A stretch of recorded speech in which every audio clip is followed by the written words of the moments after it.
so he, he didn't do professional music anymore, but he still, kind of carried that into his raising of us. So, I mean, there are pictures of us as little babies sitting next to my dad at the piano with just like hands on the piano. So he would write down just kind of like a numerical order of just numbers. And he would put those numbers on the piano, like in the key of C. And when we followed sort of this order of numbers that he wrote down, it was like a movie theme that we recognized. And so stuff like that. So I have to name him first.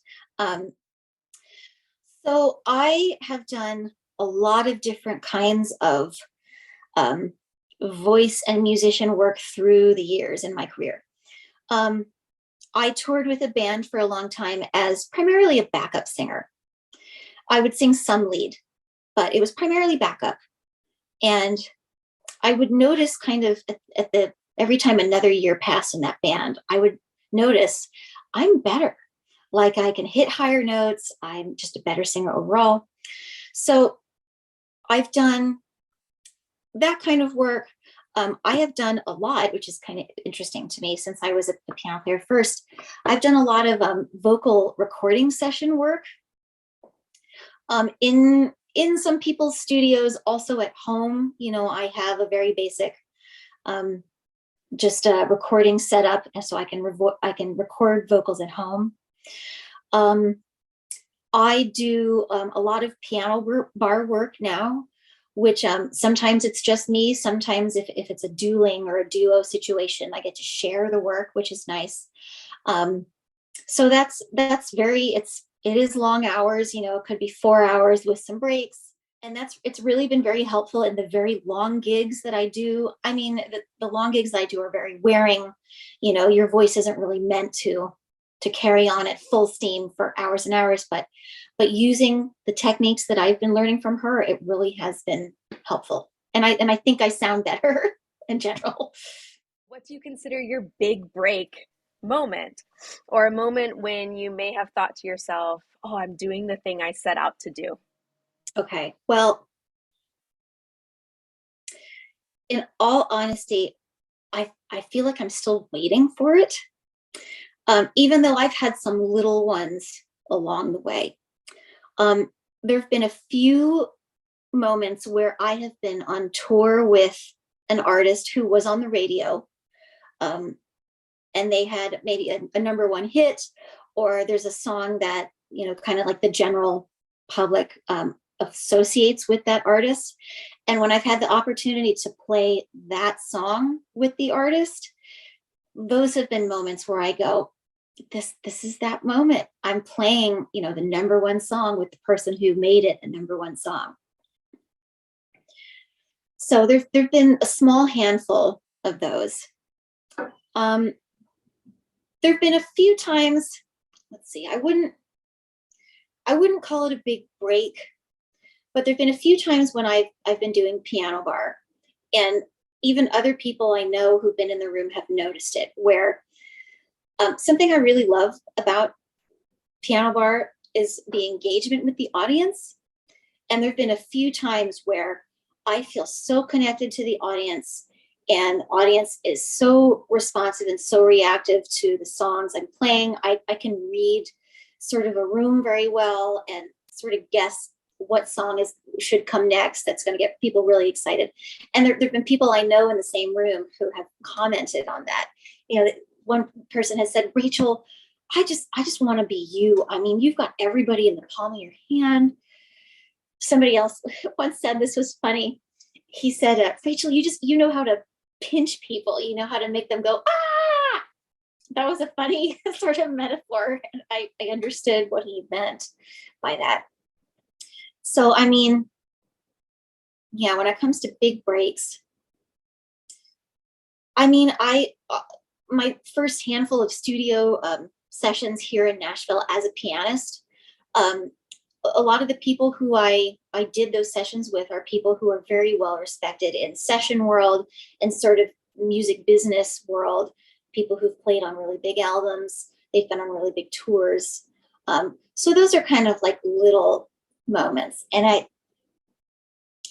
still think, honestly, like I'm still kind of waiting, I guess. Not waiting, or just, I feel like that the real big break is maybe, it's either just a perpetual, you know, road of little breaks, or it's still kind of on the way. Last year, it was interesting. Things kind of opened up here in Nashville very suddenly, and there was suddenly a whole lot of opportunity. And I was very suddenly going from kind of zero to working 5-6 days a week in town, which is something as long as I've lived here, I'd never done in town. I had done it during my travel work and travel jobs.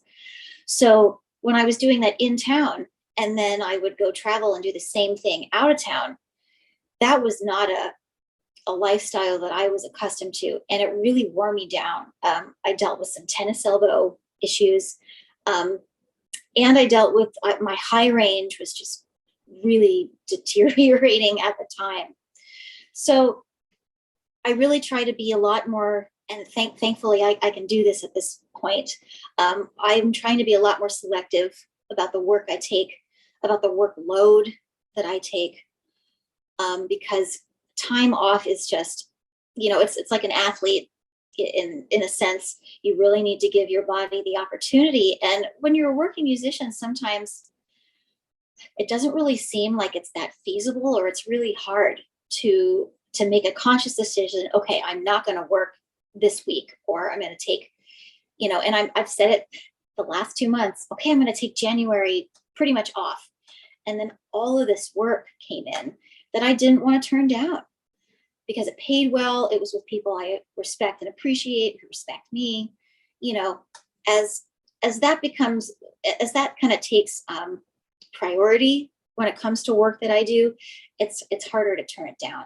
All of those things that I just mentioned. So kind of go into things with an open mind, with a flexibility, but also at the same time, there definitely came a point where, and this is more like experiential, I guess.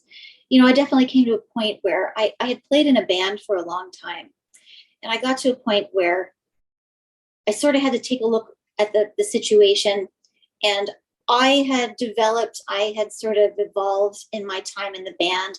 And there were things that, I really learned, how to be on tour, how to take time for myself.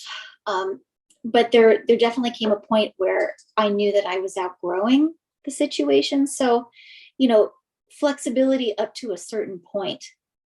And, I wish I'd sort of known sooner that it was okay if I took the next step and I made the decision to go into something else. So it's interesting because I think flexibility and having the ability to do many things is definitely assisted me. But there's come a point where I go, I can do all these things, but it doesn't mean that I have to in various situations.